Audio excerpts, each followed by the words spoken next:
तो फ्रेंड्स चलिए शुरू करते हैं कैसे हमने ये वाला पेज जो है डेवलप करना है। तो सबसे पहले जो है हम डेटाबेस क्रिएट करेंगे। तो मेरे पास है SQL server management studio express, जिसके थ्रू मैं डेटाबेस क्रिएट करूँगा। तो ये सर्वर का नेम है मेरे, और जो ऑथेंटिकेशन यूज़ कर रहा हूँ मैं विंडो ऑथेंटिकेशन है। तो इसके लिए मुझे यूज़र नेम और पासवर्ड एंटर करने की ज़रूरत नहीं है, इसके साथ कनेक्ट करूँगा। तो सबसे पहले डेटाबेस एक न्यू क्रिएट कर लेते हैं। राइट क्लिक कीजिए इस फोल्डर के ऊपर और देन ऑप्शन को सिलेक्ट कीजिए न्यू डेटाबेस। तो यहाँ पे आपने ना डेटाबेस का नेम देना है। तो मैंने अपने डेटाबेस का नाम रखा है कस्टमर डेटाबेस। आप कुछ भी नेम रख सकते हैं अपने डेटाबेस का और बाद में प्रेस करते हैं ओके। तो इससे क्या होगा, हमारा डेटाबेस जो है वो क्रिएट हो चुका है। तो इसको एक्सपैंड करके देख लेते हैं। तो आप देख सकते हैं ये हमारा जो है कस्टमर डेटाबेस है क्रिएट हो चुका है। तो इसमें एक टेबल को क्रिएट कर लेते हैं। तो इसको भी एक्सपैंड करके टेबल के ऊपर क्लिक करेंगे और राइट क्लिक करने के बाद ऑप्शन आएगी न्यू टेबल। तो यहाँ पे हम अपना जो टेबल है वो डिज़ाइन कर लेते हैं। तो सबसे पहले हम रखते हैं कॉलम का नाम कस्टमर आईडी। इसको मैं रख देता हूँ, इसकी डेटा टाइप रख देता हूँ इंटीजर। तो यहाँ से इंटीजर सेलेक्ट कर लें और उसके बाद में कस्टमर नेम। तो कस्टमर नेम को मैं वॉरचर रख लूँगा। वॉरचर यूज़ होता है स्ट्रिंग वैल्यू को एंटर करने के लिए। उसके बाद में मैं एक कॉलम रखता हूँ सिटी, इसको भी मैं रख देता हूँ वॉरचर। तो एक और ले लेते हैं कॉन्टैक्ट, तो इसको भी रख लेते हैं वॉरचर। तो इन टिक्स को रिमूव कर दें और कस्टमर आईडी को हम बना देते हैं प्राइमरी की सेट कर देते हैं। प्राइमरी की सेट करने के लिए इसके ऊपर राइट क्लिक कीजिए और सेट प्राइमरी, और इसको सेव कर देते हैं कस्टमर डिटेल नाम से। तो ये देखिए मैंने टेबल का नाम रख दिया है कस्टमर डिटेल। तो हमारा जो है टेबल भी रेडी है। इसको क्लोज कर देते हैं और अब टेबल में एंटर कर देते हैं डेटा। इसको भी एक्सपेंड कर देते हैं। ये देखिए हमारा टेबल ऑलरेडी बन चुका है कस्टमर डिटेल्स के ऊपर राइट क्लिक कीजिए और इसको ओपन टेबल कर दीजिए। अब हम इसमें डेटा एंटर करेंगे अपना।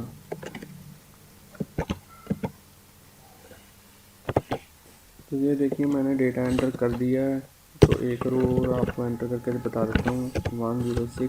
यहाँ पे कोई भी नेम लिख देता हूँ देश, और यहाँ पे सिटी का नाम लिख देता हूँ। यहाँ कोई भी कॉन्टैक्ट नंबर लिख देता हूँ। तो इसको सेव कर देता हूँ और ये हमारा डेटाबेस जो है वो रेडी हो चुका है। तो आइए ASP.NET में एक पेज को क्रिएट करते हैं। तो ये मेरे पास विजुअल स्टूडियो 2010 प्रोफेशनल है। तो इसमें एक नया प्रोजेक्ट बनाते हैं, न्यू प्रोजेक्ट। तो यहाँ पे सिलेक्ट मैं करूँगा वेब में जाकर ASP.NET वेब एप्लीकेशन, और यहाँ पे वो फोल्डर का नाम दे दें जिसमें मैंने अपना प्रोजेक्ट जो है सेव करना है। तो प्रोजेक्ट का नाम मैं रख देता हूँ ऑब्जेक्ट डेटा सोर्स, और उसके बाद सिलेक्ट, ताकि मुझे याद रहे कि ये सिलेक्ट वाला ऑपरेशन परफॉर्म करने के लिए मैंने प्रोजेक्ट क्रिएट किया है। तो यहाँ पे अपने प्रोजेक्ट का नाम रख दें डेटा सोर्स सिलेक्ट, और इसको ओके कर दें।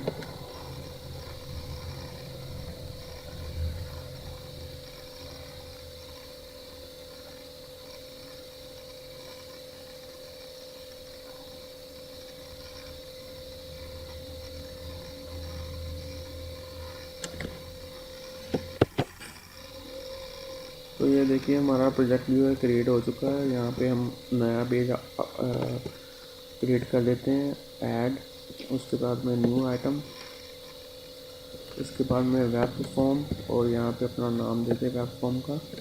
यहाँ मैं लिख देता हूँ सिलेक्ट एग्जाम्पल और ऐड। तो ये मेरा पेज जो है ऐड हो चुका है। इसको डिज़ाइन कर लेते हैं। तो डिज़ाइन करने के लिए डिज़ाइन टैब के ऊपर प्रेस कीजिए और इसके बाद में यहाँ मैं अपनी कोई भी एक लेबल दे देता हूँ।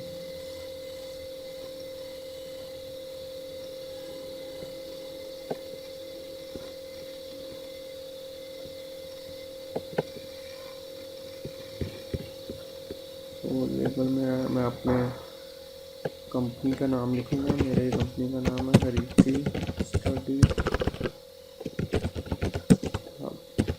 तो ये मैं वैसे ही अपनी प्रमोशन के लिए लिख रहा हूँ, आप अपना नाम भी लिख सकते हैं। तो यहाँ से मैं साइज सेलेक्ट कर लूँगा उसका।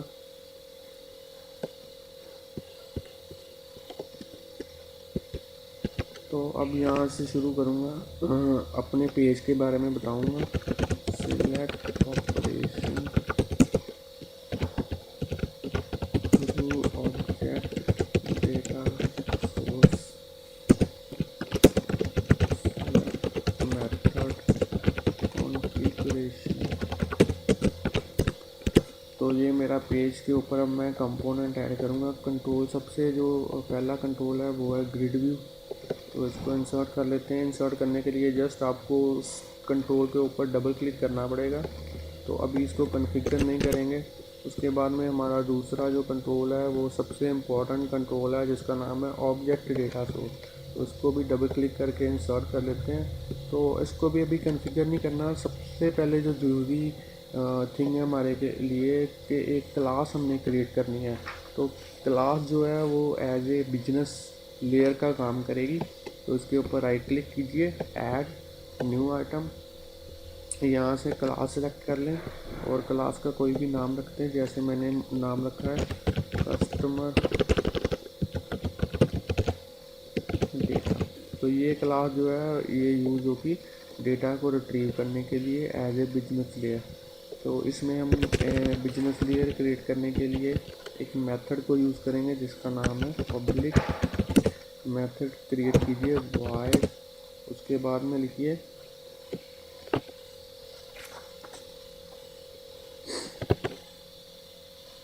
तो चलिए फ्रेंड यहाँ पे हम अपना एक फंक्शन ऐड कर लेते हैं पब्लिक डेटा सेट। तो ये ऐड करने के लिए सबसे पहले आपने दो नेम स्पेसिस ऐड करनी है। एक करनी है using system dot data dot SQL client और एक करनी है यूजिंग सिस्टम डॉट डेटा। तो ये दोनों ही नेम स्पेसिस ऐड करनी ज़रूरी है। यहाँ पे लिखूँगा गेट लिखना ज़रूरी है। उसके बाद में अपने कोई भी नेम लिख सकते हैं। गेट ज़रूरी है क्योंकि गेट से ही उसको पता चलेगा कि आपने जो ये फंक्शन क्रिएट किया है ये क्रिएट किया है डेटा को रिट्रीव करने के लिए। तो सबसे पहले लिखूँगा डेटा सोर्स इक्वल टू, उसके बाद मैं सर्वर का नेम सीक्वल सर्वर, उसके बाद में लिखूँगा इनिशियल कैटलॉग, इसमें अपने डेटाबेस का नाम लिखूँगा कस्टमर डिटेल। उसके बाद में सिक्योरिटी यूज़ करूँगा integrated security.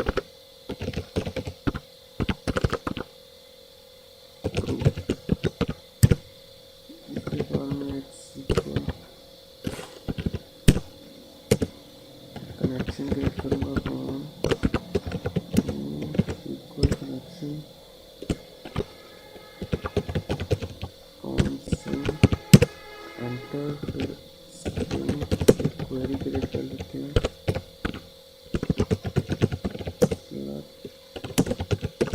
From customer detail. के बाद में सीक्वल कमांड यूज़ करेंगे command SQL CMD new SQL command SQL CMD dot command text. इसको क्वेरी पास करेंगे सीएमडी डॉट कनेक्शन, इसको कनेक्शन पास कर देंगे सीक्वल कौन। उसके बाद में SQL data adapter DA SQL data adapter. उसके बाद में डीए को सेलेक्ट कमांड करेंगे SQL CMD। उसके बाद में डेटा सेट लेंगे DS न्यू डेटा सेट, इसको फिल करेंगे DA के साथ। उसके बाद रिटर्न कर देंगे DS। तो ये हमारा जो है ये हमारा फंक्शन ऑलरेडी बन चुका है। तो ये फंक्शन मेथड जो है सिलेक्ट मेथड हमने क्रिएट कर दिया है। तो यहाँ पे देख लेते हैं ये क्यों दिखा रहा है।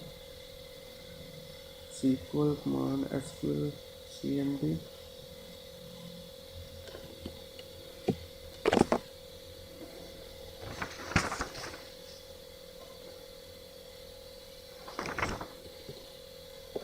तो उसके साथ भी लगा दें,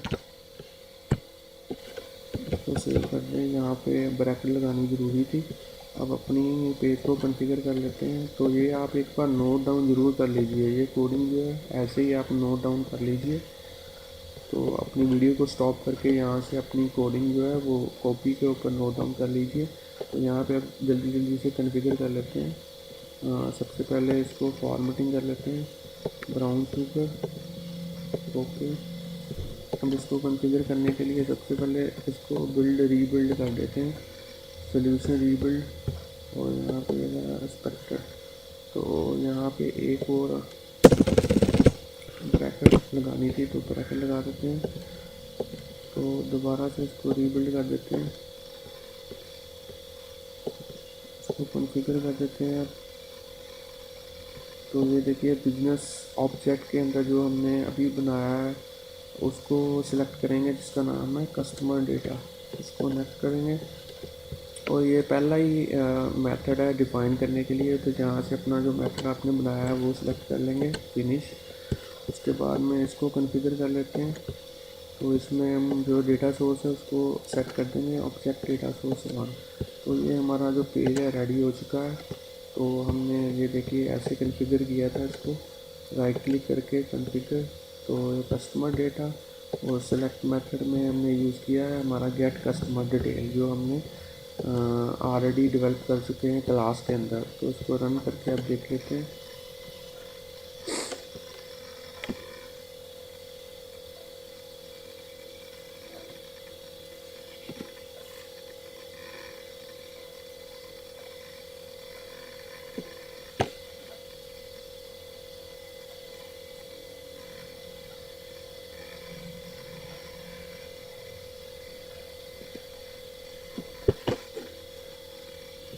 तो हमारे पेज की प्रोसेसिंग चल रही है।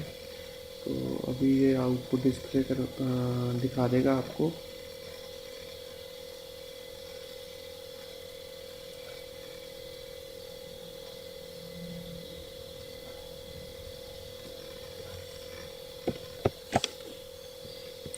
तो एक प्रॉब्लम रह गई थी, सॉरी फ्रेंड्स। तो हमने जो डेटाबेस क्रिएट किया था उसका नाम था कस्टमर डेटाबेस। तो मैंने यहाँ पे गलती से लिख दिया कस्टमर डिटेल, इसको आप सही कर दें। अब इसको दोबारा से रन करके देखेंगे। तो ये देखिए फ्रेंड्स, हमारे पास जो है आउटपुट आ चुकी है। तो हमारा जो सारा डेटा है वो रिट्रीव हो चुका है डेटाबेस के थ्रू। तो आज हमने सीखा है ये कैसे हमने जो सिलेक्ट मेथड है वो यूज़ करना है ऑब्जेक्ट डेटा सोर्स के थ्रू। थैंक यू फ्रेंड्स आपका वीडियो देखने के लिए। तो हमारा चैनल सब्सक्राइब करना मत भूलिए, जिसका नाम है हरिती स्टडी हब।